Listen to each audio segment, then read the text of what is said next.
Hey, it's Erin. In today's video, we're going to discuss something that a lot of coaches and fitness influencers, I think, don't talk about too much. And this is injuries and how to work around said injuries. Now, keep in mind, I am not a doctor, I'm not a PT, and I'm not aware of your current situation and what injuries you may or may not have. So this program is something that you would implement in addition to or in conjunction with working with a doctor or a PT.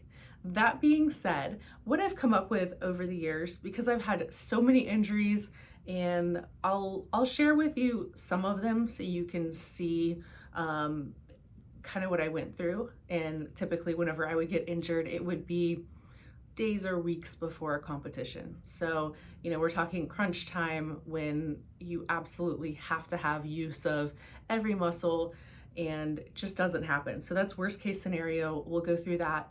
But I guess, loose protocol that I came up with is I termed the 5A protocol. And what you want to do when you first have the injury is assess. So that's our first A, is assess. And you want to figure out, okay, what is this injury? What can I do? What can't I do? So you have to figure out those limitations, what's safe to do.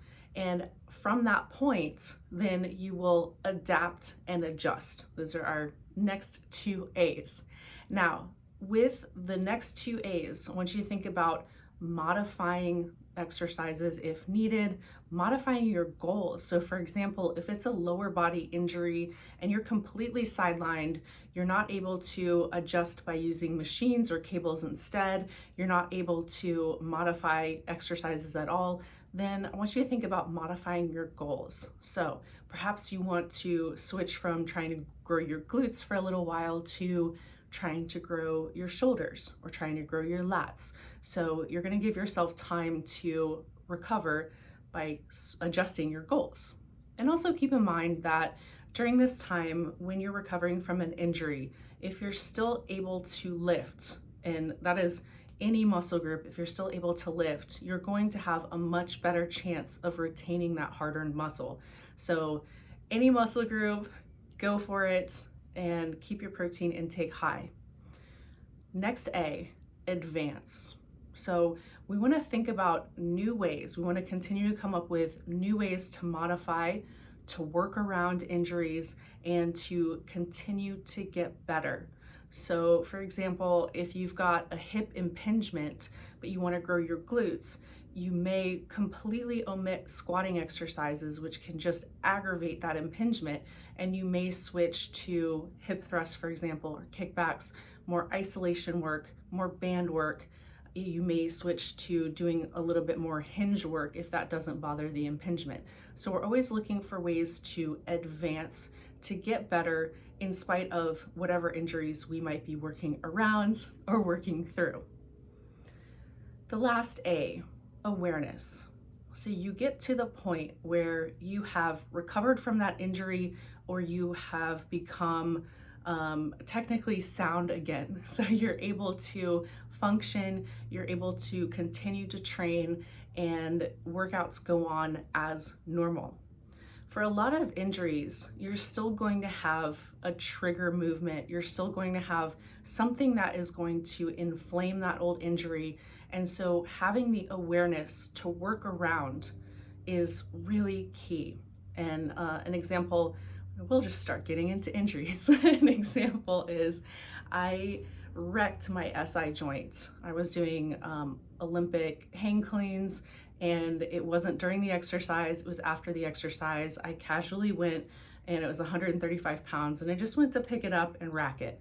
And I heard a loud pop, and I really messed up that SI joint. And this is the type of injury that, yes, it can get better. Yes, you can absolutely train around it when things calm down. You can strengthen, you can do a lot of unilateral work, but there is always going to be a trigger. So that last A is really important, to become aware. Okay, so I've got a list here of injuries. I don't want this video to be too long, but I want you to understand that as a lifter, as an athlete, as a gym goer, as someone who is just going through life as an active person, you're gonna have injuries. So of course our training is going to be set up in such a way that we're not constantly setting ourselves up for injury, but this is something that it happens. And the body is amazingly capable of healing itself if you're able to give it the time that it needs and you're able to actively recover, actively rehab through, and also work on some prehab exercises. So I think one of my worst injuries, aside from the SI joint, I'm not going to do like a top 10 list here because it's really hard to rank these things according to severity. But before the last Olympia I did in figure, it was about a week out from doing that show, and I was doing aqua sprints in the bay, actually in the Gulf. And there's something called the Stingray Shuffle. And if you're from an area, a coastal area where there are stingrays, you know the Stingray Shuffle. I grew up on the East Coast, not something I was necessarily aware of. So I was just walking out of the water. I think it was my last sprint of that workout. It was like my last HIIT workout before stepping on stage in Vegas. And I stepped on a stingray and that thing went through my foot. Worst pain of my entire life. And I didn't know how to handle it, and of course I'm that close to a show. My mindset is don't go to the doctor because they're gonna put you on antibiotics. Antibiotics make you hold water, and that was the last thing that I needed getting ready to go on stage, where muscle definition needs to be the best, and you have to look like you're lean, and holding water is definitely going to go against that. So I went home, put the foot in hot water that can kind of kill that toxin or render it ineffective. But the point is, there was a barb in my foot, and it became infected over the days. So I ended up texting a picture to my friend who's a doctor, and he said, hey, this is infected. We need to put you on Cipro right away. And of course I went on Cipro. I put on about 4 pounds of water weight, and I'm packing, getting ready for the show. My foot won't fit in a shoe. It's terrible. Of course the workouts are kind of done at that point. You're just getting ready for stage. And I get to Vegas and decided that the day before I would come off of the antibiotics and get ready for prejudging so I wouldn't look watery. Prejudging went pretty well. It looked like I was in the top 2. I was very excited. That night, the foot swelled up again, could not fit it in a shoe, and decided that I should take the antibiotic like I'm supposed to and not be an idiot. And so I went back on antibiotics that Friday night.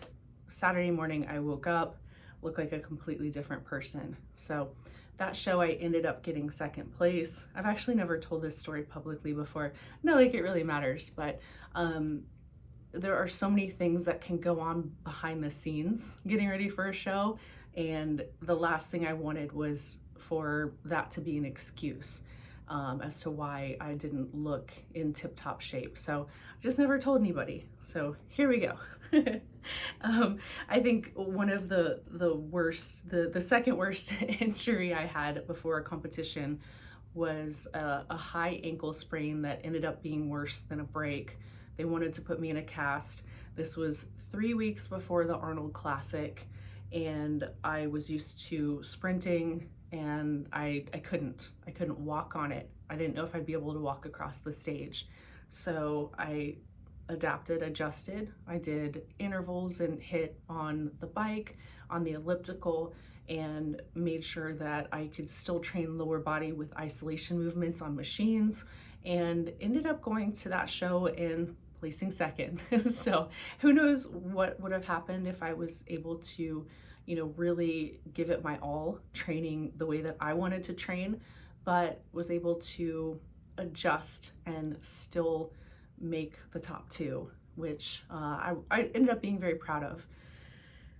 I don't know if you can see or not, I broke this collarbone. I was doing split jerks and the bar came down on my collarbone, and I could not move my shoulder for weeks, and ended up just training around it, did more lower body training, did more machines, and yeah, I mean, it's not pretty, but it healed, doesn't give me any problems.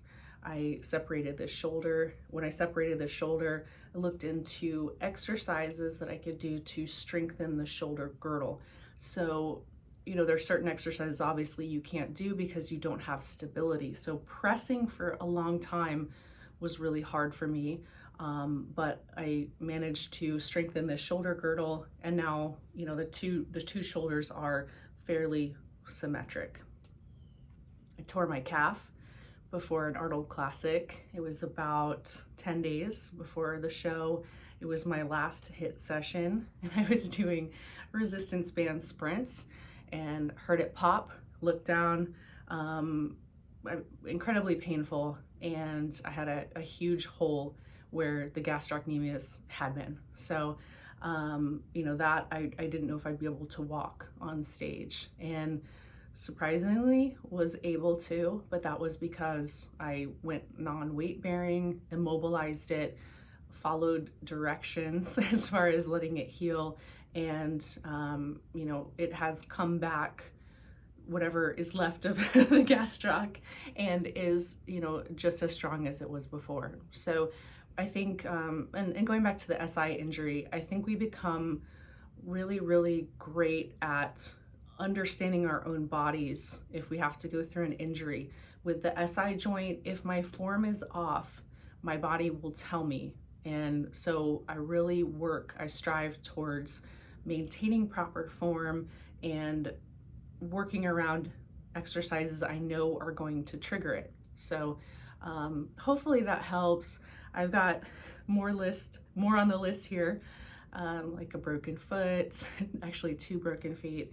But we all have injuries. We all have little aches and pains that sometimes we'll have to work around. So understand that this is something that it's unfortunate, it's normal. And I think that the crazier you train, if you're lifting heavy and you're not picking safe exercises, the chance of injury goes way up. So we do have the ability to be smart about our training. So, those exercises you feel really confident in, for me, like the hip thrust, I'm doing well over 500 pounds.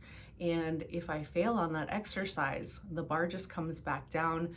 I don't get hurt. So it's very different than going in and doing a back squat without a spotter or outside of the power rack. So, you kind of have to weigh things out. Be patient, allow your body to heal and work around it. Be like water, my friends, and be dynamic. Is there something that you want to see next? Let me know in the comments below. Until next time, train smart and train hard, y'all.